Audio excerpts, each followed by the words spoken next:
Senhor, não há dúvida nenhuma essa noite que o nosso lugar é ao teu lado. Aleluia. Ao teu lado, Pai, é onde nós queremos estar. Queremos ouvir a tua voz, aquecer o nosso coração e renovar a nossa fé para mais uma semana contigo.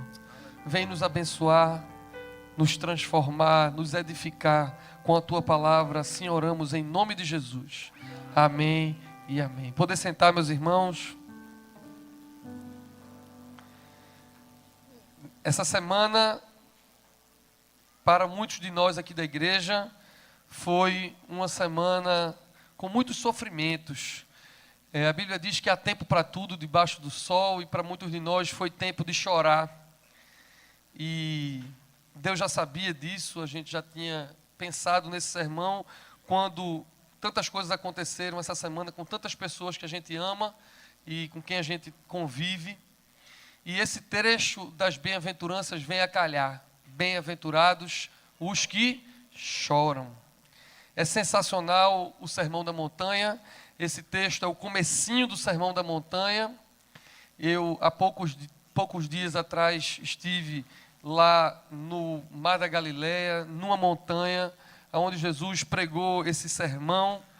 E esse sermão é maravilhoso porque expõe a diferença do reino de Deus para os reinos humanos. É o pedaço de trecho das Escrituras que mais me encanta. E com o perdão para vocês que se escandalizam muito, eu já peço perdão antecipadamente, mas eu gosto tanto que tatuei no meu braço. Tem gente que não gosta de tatuagem, mas eu tatuei no meu braço uma das bem-aventuranças, de tão importante que eu acho que é esse texto das Escrituras. Jesus vinha pregando sobre o arrependimento, dizia que o reino de Deus estava próximo, e então no Sermão da Montanha ele vai ensinar como é esse reino. E ele começa dizendo que a gente deve ser espiritualmente pobre, ou na versão que o reverendo Marcos leu, humildes de espírito. Eu demorei para entender o que seria ser pobre de espírito ou humilde de espírito, e aprendi que é eu precisar de Deus espiritualmente. Eu espiritualmente não sou rico. Espiritualmente eu sou 100% dependente de Deus. Isso é que é ser pobre de espírito ou humilde de espírito. É por isso que nós somos salvos pela graça, favor imerecido, porque eu não tenho riqueza em mim ou merecimento para ser salvo. Isso revoluciona todos os ensinos, revolucionou na época de Jesus e continua revolucionando todos os ensinos. Nós não somos firmados em barganha. A maioria das religiões, e inclusive muitos cristãos desavisados, vivem uma espiritualidade de barganha. Eu faço alguma coisa para merecer a atenção de Deus, ou para merecer a solidariedade de Deus, ou uma bênção de Deus. Eu preciso dar dinheiro para que Deus me abençoe, ou eu preciso dar uma esmola, ou eu preciso fazer uma promessa, pagar alguma coisa. Eu preciso fazer alguma coisa para me enriquecer espiritualmente, e só assim Deus vai ouvir a minha oração, o meu clamor, o meu pedido. E vem Jesus e acaba com isso tudo e cria uma espiritualidade que não é baseada no mérito nem na barganha, é só naquele que é espiritualmente pobre, 100% dependente dele. E ele arremata logo depois dizendo: bem-aventurados os que choram, felizes os que choram. Eu gosto muito de música, e tem uma banda que eu nem sou muito fã, mas na verdade não é que eu não seja fã, eu só conheço uma música dela. Mas assim, o povo, meus amigos gostam muito. Eu tenho um sócio e alguns amigos que são fãs número 1 dessa banda, que é Los Hermanos. Eu não sou fã, eu sou um camarada que gosta de mais rock and roll do que eles são. Mas tem uma música que me pegou. Eu fui pregar numa igreja, eu conheci essa música numa igreja. Eu fui pregar numa igreja, e era uma coisa jovem assim, e antes que me chamassem para falar, tocaram uma música, eu nunca tinha ouvido essa música, e uma música massa, porque tinha um naipe de metal, eu gosto, e não sei o quê, e eu fui atrás dessa música. Que música é essa? Descobri que era do Los Hermanos. A música chama Vencedor, e a música diz assim: os bravos são escravos, os salvos de sofrer. Presta atenção no que ele diz: quem sempre quer vitória, perde a glória de chorar. Quem sempre quer vitória, perde a glória de chorar. Podia ser de crente essa música, não podia? E eu me lembro que eu fiquei encantado com essa música e depois fui atrás e hoje ouço muito. Há alguns domingos atrás, não tem nem 4 domingos, eu não sei, no máximo um mês. Aliás, foi logo quando a gente chegou de viagem, tem nem um mês. Eu preguei aqui de manhã, na Recon, sobre um texto de Filipenses que diz: alegrai-vos. Outra vez, diga: alegrai-vos no Senhor. E aí vem o Espírito Santo essa semana e diz para pregar: bem-aventurados os que choram. E eu fiquei aqui pensando na minha DR com o Espírito Santo, como é que eu vou coadunar? Eu acabei de pregar para a igreja se alegrar e agora eu vou pregar que felizes, mais do que felizes, são aqueles que choram. Vamos entrar nesse desafio comigo? Bem-aventurados os que choram. Tem gente que pensa que quem chora é infeliz. E aí fica doido com um texto desse, porque como é que pode ser felizes os infelizes? Mas eu quero terminar essa mensagem mostrando para você que você pode chorar e ser feliz. Tem gente que diz que quem chora não pode se alegrar. E eu quero terminar essa mensagem mostrando que você pode chorar e ainda assim se alegrar. Quando o reverendo Igor montou esse repertório, desde o começo da semana, ele já tinha me dito, ele disse: Ivan, hoje é tempo de choro, hoje é dia de choro. Mas a música que Deus tocou no meu coração para cantarmos no domingo de noite foi Rio de Vida, que é uma música alegre e é uma música que diz que é o Espírito que nos sustenta, o rio de vida que sustenta, e é uma música animada. E ele, quando preparou esse repertório, não estava animado, ele estava chorando, porque nós somos malucos, nós somos aqueles que choram e conseguimos nos alegrar num rio que nos sustenta. É um negócio de doido mesmo. Hoje, você quiser entender logicamente a mensagem, vai ser impossível. Você só vai ouvir o Espírito se você topar ser maluco. Maluco feito aniversariante de hoje, Suzane. Suzane é meio doida, né? Mas ela disse hoje lá na fonte: as coisas loucas desse mundo são para confundir as sábias. É assim que você tem que ouvir o sermão de hoje. Amém? Tem gente que não gosta disso, o povo do triunfalismo, o povo da prosperidade, e eles interpretam esse texto, bem-aventurados os que choram, assim. Eles não querem dizer que a gente tem direito de chorar. O crente, para eles, tem que estar sorrindo, Deus tem que dar vitória o tempo todo, e eles interpretam que, na verdade, seria bem-aventurados os sensíveis. Mas isso é um absurdo, porque se você for ver o texto original no grego, a palavra para os que choram não é os sensíveis, é aquele que está lamentando a dor e o luto. É a palavra no grego mais forte para a dor, choro e lamento. Então não é bem-aventurados os sensíveis, é bem-aventurado o que chora mesmo, aquele choro desesperado. Não é aquele choro contido, que de vez em quando a gente chora feito Rocinho estava chorando, não. É aquele choro, Zé, é aquele choro assim. É essa palavra que está aqui, bem-aventurados os que choram de verdade. Que tipo de choro é esse da bem-aventurança? Choro de luto, choro da dor física, choro da perda, choro de uma decepção, choro de um desespero, de saudade, choro da solidão, um choro da vulnerabilidade. Jesus, o nosso mestre, chorou diante da morte do seu amigo. Jesus sabia que ia ressuscitar ele, mas isso não impediu Jesus de sentir a dor da perda do seu amigo e a dor das irmãs dele que estavam lá com ele. Jesus chorou diante de Jerusalém, em tudo que estava acontecendo.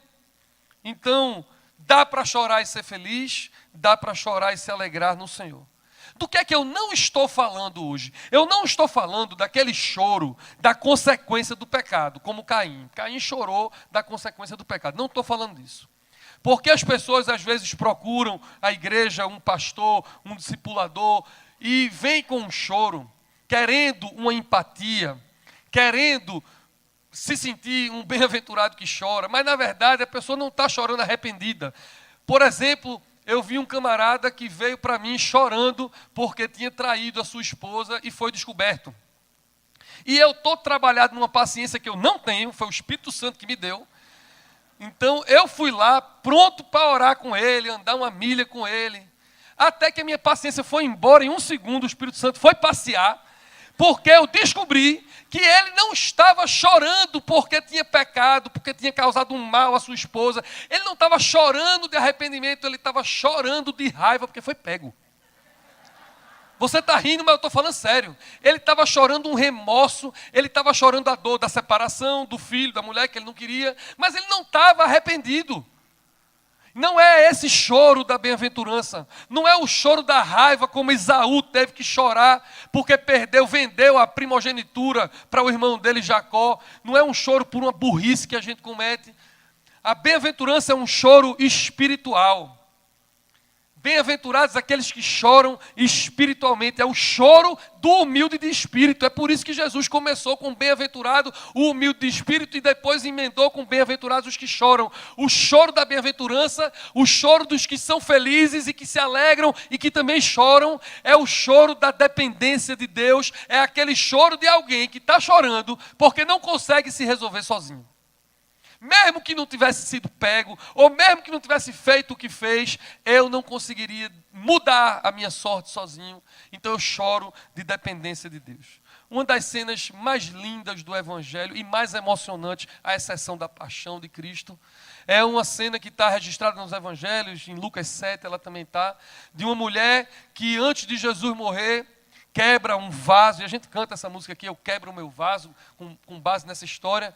Uma mulher que simplesmente se jogou aos pés de Jesus para chorar, e ela chorou, e é um choro misturado, esse é um choro espiritual, porque ela estava chorando de gratidão pelo perdão que Jesus tinha dado a ela. Ela também estava chorando por antecipação da dor, porque Jesus disse que aquele choro era uma pré-unção para a sepultura dele.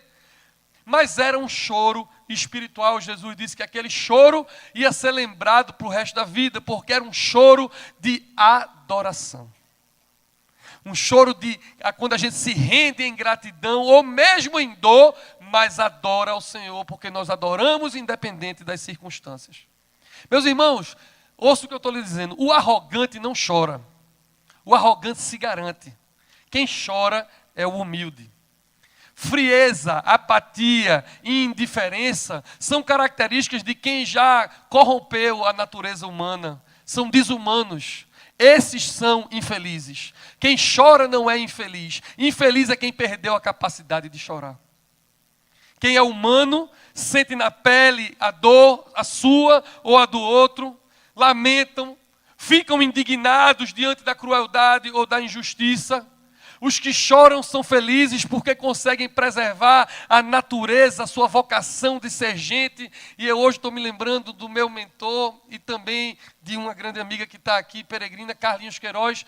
Carlinhos Queiroz disse assim uma vez para a gente caminhando, andando, já em 120 quilômetros de caminhada no sertão, lá em Mossoró. E Carlinhos disse assim, Jesus era tão humano, tão humano, tão humano, até a última consequência que era divino. Por conta da sua humanidade. E tem gente que perdeu a humanidade. Choro espiritual. Eu me lembro de Davi, que foi exortado pelo profeta Natã e imediatamente chora. Chora porque compreendeu que tinha desagradado ao Senhor. Esse não foi um choro pela consequência do pecado. Esse foi o choro de quem estava longe de Deus. Porque desagradou a Deus. Eu vou falar uma coisa que vai chocar algumas pessoas aqui, mas o evangelho é desse de chocar mesmo. Quando Davi foi exortado pelo profeta de que tinha desagradado a Deus, ele chorou e chorou porque estava longe de Deus. E a Bíblia diz que ele jejuou e chorou e chorou e chorou. Seu filho ficou doente. E a consequência desse pecado de Davi foi a morte do filho dele. Mas quando ele soube da notícia que a consequência do pecado dele era a morte do filho dele, quando ele entendeu que o filho dele tinha morrido, ele parou de chorar e foi ao templo adorar. Você consegue entender uma coisa dessa? Quando o filho dele morreu, ele disse, aqui parou meu choro. Aqui foi a consequência do meu pecado. Eu agora vou adorar a Deus porque eu adoro em qualquer circunstância. Ele estava chorando não pela consequência do pecado, ele estava chorando porque estava longe de Deus. Você consegue entender isso? Você consegue trazer isso para a sua vida? Você ter essa capacidade de se quebrantar e chorar, mais porque você não está alinhado com Deus do que com as consequências que vão acontecer com a sua vida? E é por isso que Davi era um homem segundo o coração de Deus. Meu irmão, minha irmã, eu vim pregar que nós precisamos chorar mais por estarmos afastados de Deus. A gente chora quando fica afastado do marido, dos filhos, dos amigos. E tem gente que perdeu o quebrantamento de estar longe de Deus. Eu estava agora à tarde junto com toda essa galera dali dos carismatíncos. Foi muito fraco, mas vou deixar passar. Eu estava com eles agora de tarde ali e nós cantamos uma música que diz quebrantado, né? Eu quero ser quebrantado pelo amor de Deus. O que é isso, ser quebrantado?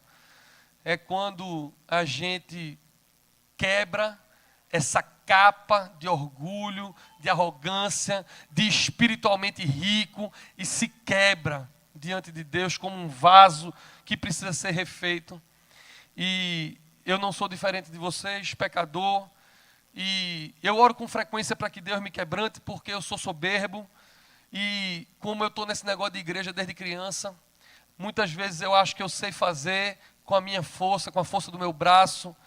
Muitas vezes, essa turma que está aqui no louvor, eu não vou nem imaginar quantos domingos essa turma aqui não já cantou, quantos sermões o reverendo Igor não já pregou, o reverendo Tess, o reverendo Marcos e eu, e às vezes a gente deixa tomar pelo piloto automático e a gente vive uma vida automática, sem quebrantamento.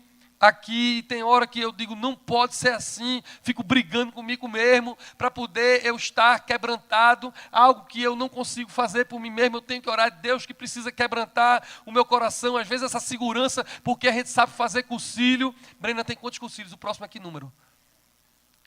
Próximo cursilho aqui, número 38, 39, 40... 50, 53. A Recon fez 52 cursilhos bem.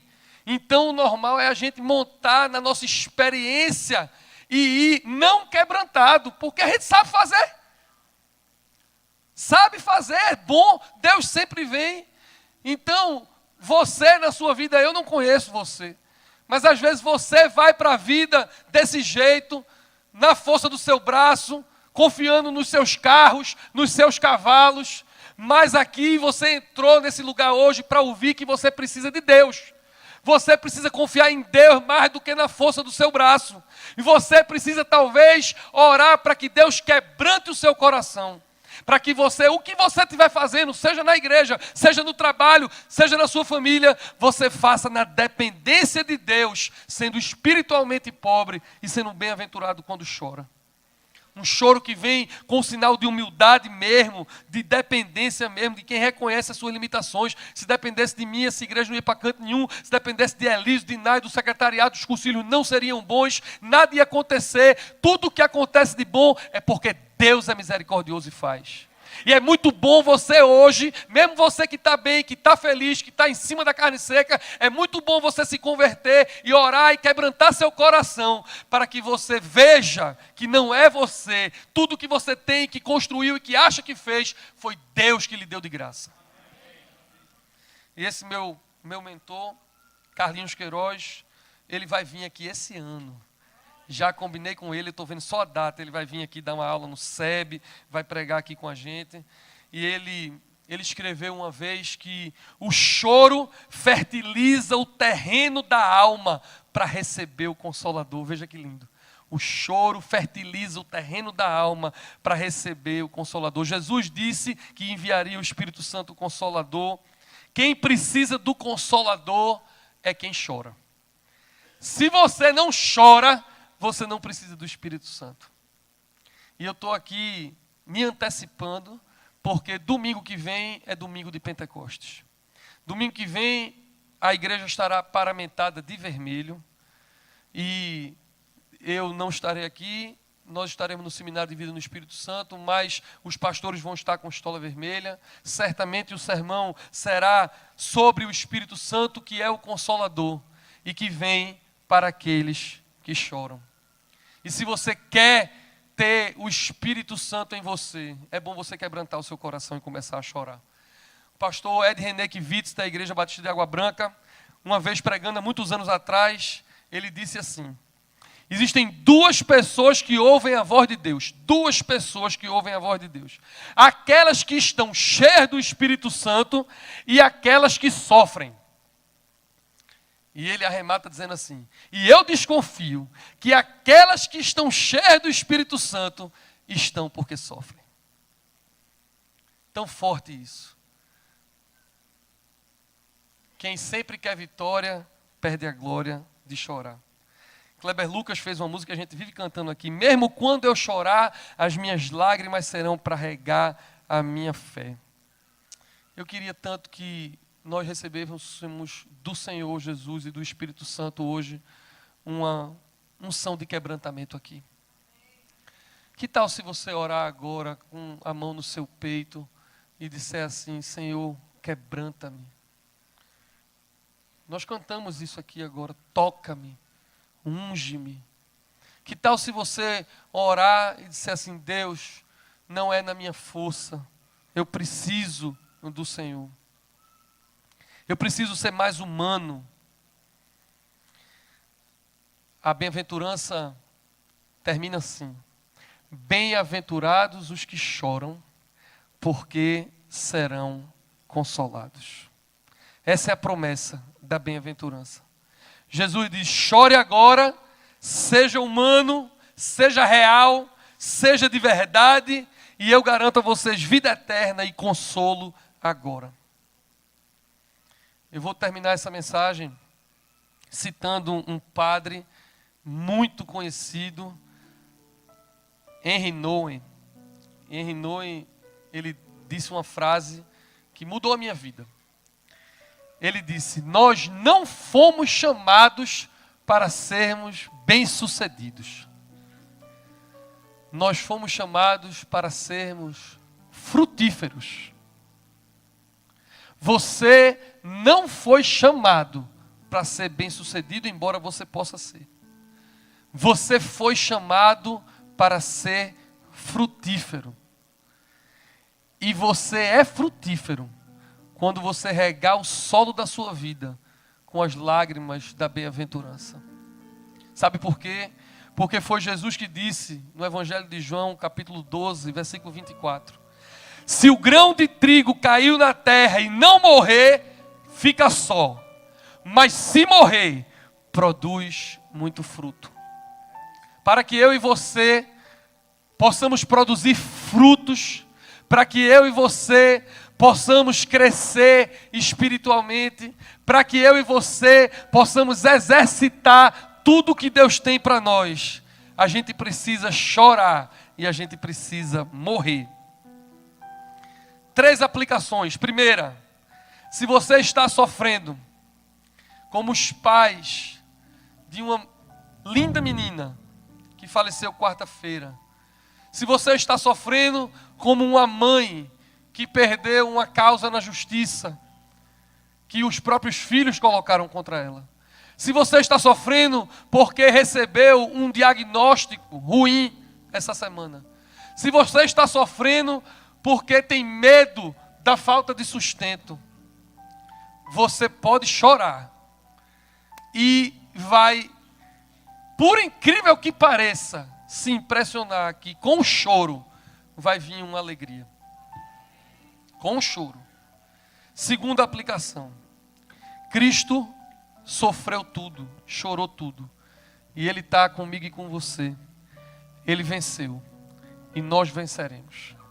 Eu disse aos adolescentes e quero dizer de novo aqui para a igreja inteira: vai chegar o dia em que nós não estaremos reunidos aqui na Catedral da Reconciliação, nem na internet. Nós estaremos com as mãos dadas com Jesus entrando na Nova Jerusalém. E nesse lugar não haverá choro, não haverá lágrima, não vai ter nem essa bem-aventurança de quem chora, porque nós vamos somente adorar o Senhor. Naquele dia vai haver alegria e louvor perene, porque Jesus já sofreu a pena e nós estamos garantidos nesse lugar onde não vai haver choro nem lágrimas. Só alegria no Espírito Santo. E por último, há quanto tempo você não se quebranta? Que tal você se quebrantar? Que tal você chorar de gratidão, chorar de arrependimento, chorar de adoração? Salmo 34, 18. O Senhor está perto dos que têm um coração quebrantado e salva os de espírito abatido. Curve sua cabeça, feche suas olhos. Vamos orar. Senhor, uma unção de quebrantamento essa noite. Essa é a nossa oração, é o nosso clamor. Uma unção de quebrantamento. A tua bem-aventurança viva, aplicada na nossa vida hoje. Bem-aventurados os que choram, porque serão consolados. Unção e teu consolo agora sobre a tua igreja. Em nome de Jesus, vem Espírito Santo acolher aquele coração que está sofrendo, acolher aquele coração que precisa se quebrantar. Vem Espírito Santo fazer o que homilia nenhum pode fazer, sermão nenhum, homem nenhum, onde oratória nenhuma pode ir. Vai naqueles lugares, na mente e no coração desse irmão e dessa irmã, e vem trazer o teu consolo, vem trazer a tua edificação. Em nome de Jesus, vem ouvir as nossas orações e o clamor do teu povo. Devolve as lágrimas aos nossos olhos, Senhor. Um coração quebrantado diante de ti, que o Senhor não rejeita. Faz isso, que a nossa igreja seja assim, um dia se alegrando, no outro dia chorando e sendo bem-aventurados, e as pessoas chamando a gente de doido, e a gente subindo para a Nova Jerusalém Celestial, Senhor. Faz essa obra que só tu podes fazer. É assim que eu oro, em nome do Pai, do Filho e do Espírito Santo. Amém. Deus abençoe você.